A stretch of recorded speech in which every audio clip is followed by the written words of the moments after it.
Hello everyone. आज आपके सामने उसी सीरीज़ में ह्यूमन रिप्रोडक्शन में मैं एक नया लेक्चर लेकर आपके साथ आई हूँ। This is TS of penis and LS of penis. अब इस लेक्चर में हम दो पार्ट्स देखेंगे। हमें पेनिस की स्ट्रक्चर को एक्सटर्नली तो बच्चों हमने देख लिया है, अब हम इंटरनली लॉन्गिट्यूडनल सेक्शन और ट्रांसवर्स सेक्शन के थ्रू पेनिस को थोड़ा सा समझेंगे, जो कि ज़रूरी भी है क्योंकि नीट में इसके रिगार्डिंग क्वेश्चंस पूछे जाते हैं। अब अगर आप पेनिस को देखें तो हम कहेंगे कि पेनिस जो है इसके अंदर आप देख रहे हैं कि ये पार्ट जो है this is containing urethra. Urethra हम जानते हैं बच्चों कि यूरेथ्रा एक पैसेज है for the ejaculation of semen and excretion of urine, क्योंकि ये वाला जो अपर्चर है which is called urogenital aperture, इस यूरियोजेनाइटल अपर्चर से यूरिन और सीमेन दोनों बाहर आते हैं। तो पेनिस जो है उसके अंदर ये जो यूरेथ्रा हमें दिखाई दे रहा है this is called spongy urethra, जो नाम मैंने यहाँ लिखा है, ऑल्सो कॉल्ड पीनियल यूरेथ्रा, क्योंकि ये पेनिस में से पास होता है।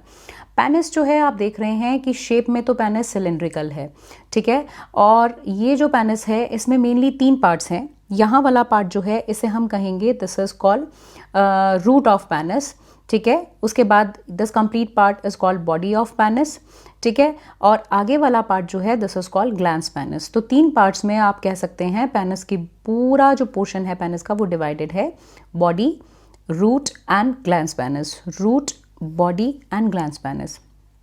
बॉडी की अगर हम बात करें तो बॉडी की सबसे पहले बात करते हैं। बॉडी जो है it is composed of 3 cylindrical masses, 1 2 3 cylindrical masses, जो आपको मैं दोनों में साथ साथ समझाती जाऊंगी बच्चों। तो इनमें से 2 जो मासेस हैं वो डोर्सोवेंट्रल मासेस हैं। ये दोनों जो हैं दीज आर कॉल्ड डोर्सोवेंट्रल मासेस, जिनका नाम है कॉर्पोरा कैवर्नोसा पेनिस, ठीक है। यहाँ पर जो शब्द है कॉर्पोरा उसका जो मीनिंग है दैट इज मेन बॉडी, और कैवर्नोसा जो है उसका मतलब होता है हॉलो। तो यहाँ पर मतलब इसका मतलब हो गया, दोबारा सुन लीजिए, इसका मीनिंग है मेन बॉडी और कैवर्नोसा का मतलब है हॉलो। तो ये एक हॉलो बॉडी है और obviously this is the main part. फिर उसके बाद हम बात करते हैं, एक नीचे की तरफ आपको दिखाई दे रहा है मिड वेंट्रल लोकेशन पर एक स्मॉलर मिड वेंट्रल मास है जो कि कॉर्पस स्पॉन्जियोसम पेनिस कहलाता है। कॉर्पस स्पॉन्जियोसम पेनिस जो कि which also contain spongy urethra, ठीक है। स्पॉन्जी यूरेथ्रा यहीं से पास होता है, जिसे हम पीनियल यूरेथ्रा भी कहते हैं। स्किन और सबक्यूटेनियस लेयर जो हैं वो इन तीनों मासेस को एनक्लोज करती हैं। इन तीनों मासेस में हम कहते हैं कि इरेक्टाइल टिश्यूज होते हैं, और ये जो इरेक्टाइल टिश्यूज हैं these are composed of numerous blood sinuses और वैस्कुलर स्पेसेस। जो ब्लड साइनसेस हैं उन्हें हम वैस्कुलर स्पेसेस भी कहते हैं, which are actually lined by endothelial cells. Blood sinuses जो हैं इनकी बात हम ब्लड सर्कुलेशन वाले चैप्टर में 11th के हम उस चैप्टर में करते भी हैं, एंडोथीलियल सेल्स। इसके अलावा इसमें स्मूथ मसल्स हैं एंड इलास्टिक कनेक्टिव टिश्यू हैं। अगर हम डिस्टल पार्ट की बात करते हैं तो डिस्टल पार्ट जो है कॉर्पस स्पॉन्जियोसम जो है वहाँ पर स्लाइटली एनलार्ज है। जो आप देख रहे हैं इस डिस्टल पार्ट में कॉर्पस स्पॉन्जियोसम जो है दिस इज स्लाइटली एनलार्ज्ड, और इस पार्ट को हम कहते हैं ग्लैंस पेनिस। ग्लैंस पेनिस में जो आपको ये मार्जिन्स दिखाई दे रहे हैं, इस ग्लैंस पेनिस को कवर किए हुए प्रिप्यूस या फोरस्किन भी होती है।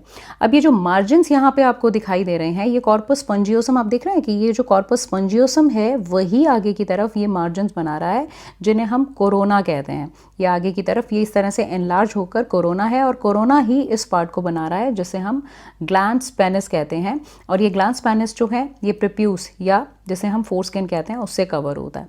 अब बात करते हैं रूट ऑफ। पहले हमने बात की बॉडी की, बॉडी के अंदर दोबारा सुन लीजिए, बॉडी के अंदर कॉर्पोरा कैवर्नोसा और कॉर्पस स्पॉन्जियोसम की हमने बात की, क्योंकि बॉडी का जब हमने टीएस देखा तो हमें ये प्रॉपर पार्ट्स दिखाई दिए। तो ये उसके बाद हमने ग्लैंस पेनिस की बात की। अब आ जाइए रूट ऑफ पेनिस।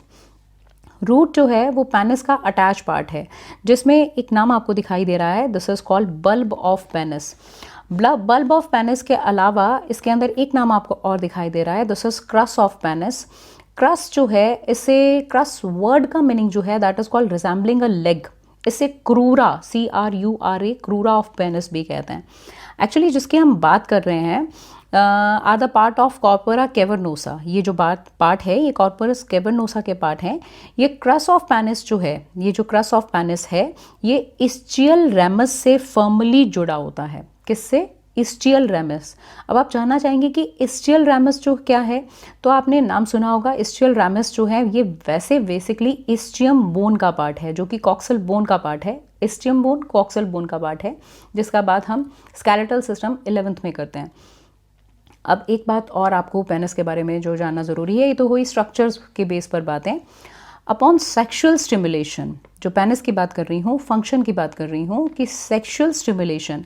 अब इस बात को रोककर पहले मैं आपको ये बताऊं कि सेक्शुअल स्टिमुलेशन क्या होता है। सेक्शुअल स्टिमुलेशन किसी भी तरह का हो सकता है, वो मतलब कि ड्यूरिंग, मतलब आप ये कह सकते हैं कि विजुअल भी हो सकता है, ऑडिटरी भी हो सकता है, टेक्टाइल भी हो सकता है, और यहाँ तक कि इमेजिन्ड भी हो सकता है। मतलब सेक्शुअल स्टिमुलेशन, इन सभी चीज़ों से सेक्शुअल स्टिमुलेशन जो होता है, तो उस दौरान जो पैरासिम्पैथेटिक फाइबर्स हैं, दे मेंटेन इरेक्शन ऑफ पेनिस।